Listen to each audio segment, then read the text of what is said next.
ओ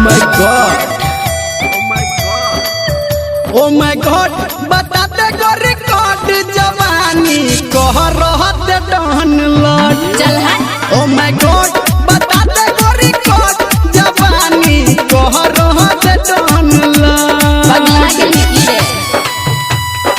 अभी आप सुन रहे हैं धर्मेंद्र निर्मलिया को डीजे सुमित सतीश डीजे सुमित सतीश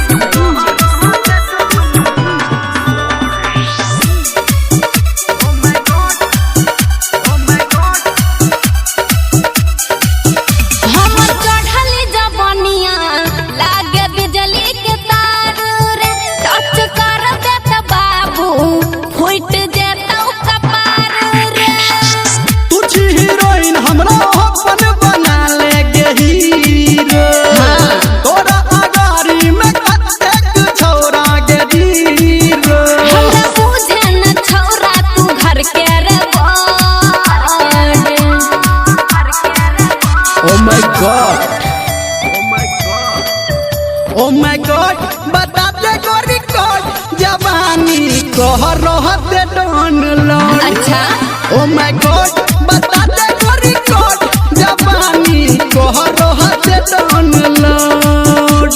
मुहब्बत चिकन छो म्यूजिक बाय ऋतिक रेस।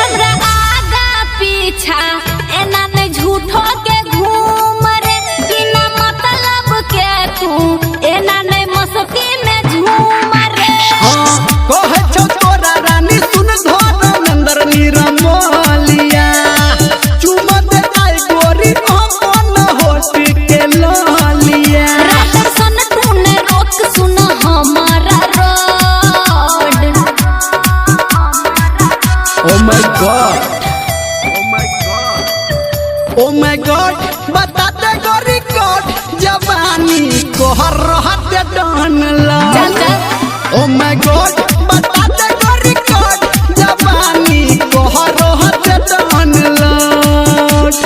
कर दे।